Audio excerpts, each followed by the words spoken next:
اعوذ باللہ من الشیطان الرجیم بسم اللہ الرحمن الرحیم۔ میرے آج کے لیکچر کا ٹاپک ہے رہے تم میں ہمیشہ ایک جماعت ایسے لوگوں کی۔ سورہ العمران آیت نمبر 104 میں اللہ پاک فرما رہے ہیں کہ اور چاہیے کہ رہے تم میں ہمیشہ جماعت ایک ایسے لوگوں کی جو دعوت دیتے رہیں نیکی کی طرف اور حکم دیں اچھے کاموں کا اور منع کریں برے کاموں سے، اور یہی لوگ ہیں در حقیقت فلاح پانے والے۔ بھائی اور دوستوں اور میرے بہنوں اور بیٹیوں، کسی بھی نظریے کو قائم رکھنے اور قائم کرنے کے لیے ایسے لوگوں کی ضرورت ہوتی ہے، اس نظریے کو جو کہ اپنی اس نظریے کی وہ صداقت کو مانیں، جب مانتے ہوئے پھر اپنی جان مال، اپنی اولاد، اپنے بیوی بچے، اپنے تمام جو آرام اور آسائش ہے اس کو اس نظریے کی امپلیمنٹیشن اور نفاذ کے لیے وہ وقف کر دیں۔ اللہ تعالیٰ نے ہمیں جو قرآن پاک میں بنیادی اصول فرمایا ہے وہ کسی بھی نظریے میں موجود نہیں، اور وہ یہ ہے کہ ایک مسلمان دوسرے مسلمان کے لیے وہی پسند کرے جو اس کو اپنی ذات کے لیے پسند ہے۔ ساتھ ہی ساتھ ایک سٹیج اسی کی آگے یہ آتی ہے کہ جب وہ ترجیح دے اپنی ذات پر دوسروں کو، جبکہ وہ خود بھی حاجت مند۔ یہ قرآن پاک کی آیت ہے جس نے اس جماعت کی تربیت، اس جماعت کی ٹریننگ کا ایک بنیادی اصول فراہم کر دیا ہے جس سے ہم کسی بھی نظریے کو نافذ کر سکتے ہیں۔ آپ دیکھتے ہیں کہ جس وقت رسول اکرم صلی اللہ علیہ وسلم نے دعوت دی تو اس دعوت کو جب وہ پھیلی، جب انہوں نے صحابہ اکرام نے پھیلایا تو پھر قریش مکہ کے اور جو مکہ کے رہنے والوں نے ظلم و ستم کرنے شروع کر دیے۔ حضرت بلال کے اوپر ظلم، حضرت سمیہ کو شہید کر دیا گیا۔ تو یہ ایسی چیزیں ہیں جو اس ٹیم میں قربانی کے لازوال جذبے کی نشاندہی کرتی ہے۔ آپ دیکھتے ہیں کہ جس وقت حضرت صہیب، جن کی مکے میں ایک اسلحہ ساز فیکٹری تھی جس میں وہ ہر طرح کا اسلحہ بناتے تھے، وہ بڑے مالدار تھے، انہوں نے ہجرت کا اعلان کیا تو ابو جہل اور اس کے لشکر نے ان کو روک لیا۔ وہ روک کے کہا کہ یہ بیوی بچے کدھر لے کے جا رہے ہو؟ ان کے رشتہ دار ادھر ہیں، ان کے خاندان ادھر ہیں، تم ان کو نہیں لے جا سکتے۔ انہوں نے بیوی بچے ان سے لے لیے تو حضرت صہیب نے اپنا تمام سامان لیا اور جانے لگے۔ جب جانے لگے تو انہوں نے اس سامان کو بھی پکڑ لیا۔ انہوں نے کہا یہ پیسے اور دولت تو ساری آپ نے ادھر سے کمائی ہے، ہم آپ کو یہ لے کے جانے نہیں دیں گے۔ انہوں نے وہ بھی لے لی اور حضرت صہیب اکیلے سارا کچھ قربان کرتے ہوئے اللہ کے راستے میں ہجرت کر کے مدینے چلے گئے۔ یہ ہجرت کے واقعات ہیں جو کہ ہمیں نشاندہی کرتے ہیں کہ اللہ کے نبی نے، پیغمبر انقلاب نے جو جماعت تیار کی اس میں اپنی جان مال، بیوی بچے اور ہر آسائش کو قربان کرنے کا جذبہ تھا، جس کی بنا کے اوپر انہوں نے یہ نظام جو کہ اللہ کا نظام تھا، یہ نظام طیبہ اللہ پاک کا نبی اکرم صلی اللہ علیہ وسلم نے قائم کیا۔ ہم دیکھتے ہیں کہ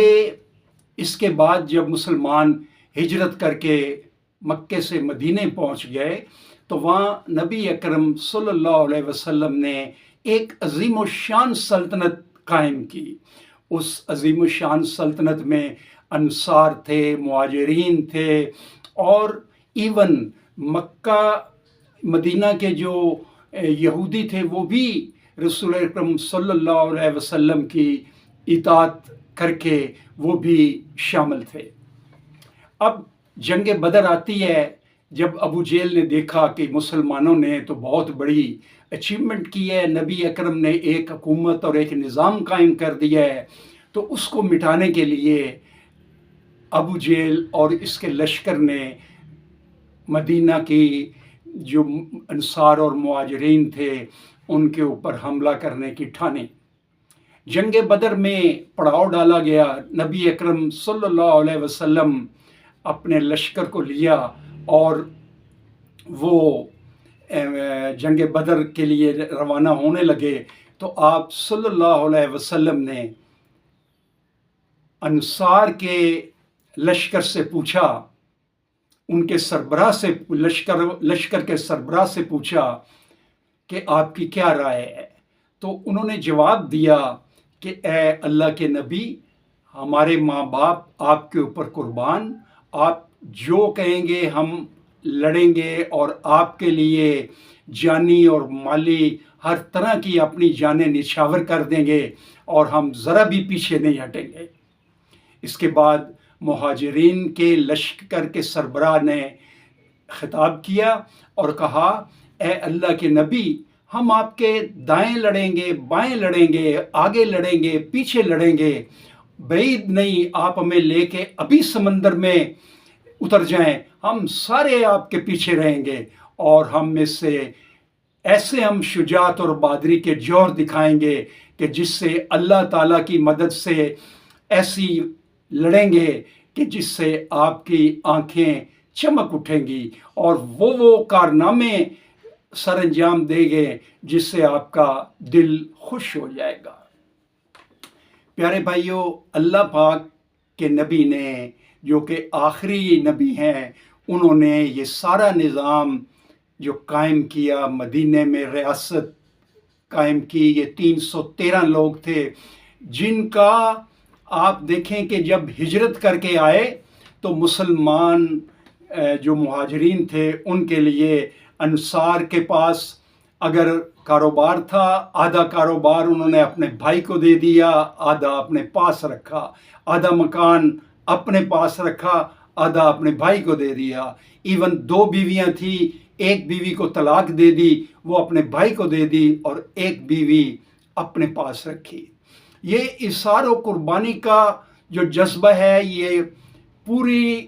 آسمان نے، کائنات میں، پوری دنیا میں آج تک کسی تحریک میں نہیں دیکھا جو نبی اکرم صلی اللہ علیہ وسلم کی تحریک نے مسلمانوں میں پیدا کر دیا تھا۔ تو میرے بھائیوں، یہ وہ جذبہ ہے جس سے کوئی نظریہ قائم ہوتا ہے اور قائم رہتا ہے۔ اللہ کے نبی نے یہ مسلمانوں کی جو تربیت کی، جو مسلمانوں کی 313 کی ٹریننگ کی، یہ اس کا نتیجہ ہے کہ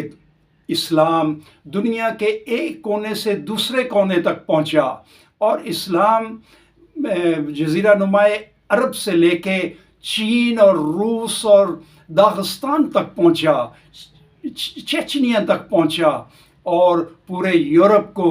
اللہ کے اس نظام نے منور کر دیا۔ تو میرے بھائیوں، جو نظریہ ہم نے قائم کرنا ہوتا ہے اس کے لیے تربیت یافتہ جماعت کی ضرورت ہوتی ہے، جو اس نظام کو قائم رکھتی ہے، اس کے لیے قربانیاں دیتی ہے، اور اس کو احساس ہوتا ہے کہ وہ نظریہ کیا ہے اور کتنی مشکل سے ہم نے یہ قائم کیا ہے۔ یہ جذبہ ہمارے قائد اعظم میں تھا، ہمارے لیاقت علی خان میں تھا، ہماری محترمہ فاطمہ جناح میں تھا، لیکن انفارچونیٹلی یہ پاکستان بنانے والوں کے بعد یہ ہمیں جذبہ نظر نہیں آیا، انفارچونیٹلی، اور اسی وجہ سے ہمارا ملک مشکلات کا شکار ہو گیا، ہمارا مشکلات نفسا نفسی، اور ہمارا ملک جو ہے وہ خود غرضی کے ایسے بنور میں پھنسا کہ آج تک مسلمانوں کے مسائل حل نہیں ہو سکے۔ اللہ تعالیٰ ہمارے ملک کو سلامت رکھے۔ یہ ہے تو ہم ہیں، یہ ہے تو ہماری بقا ہے، اور اس کے لیے ہمیں اسی جذبہ سے اپنی جانی مالی اور عزیز و اقارب کی قربانی کرنی چاہیے، تاکہ ہمارا ملک پھر وہی عظمت حاصل کر سکے۔ وما علینا الا البلاغ۔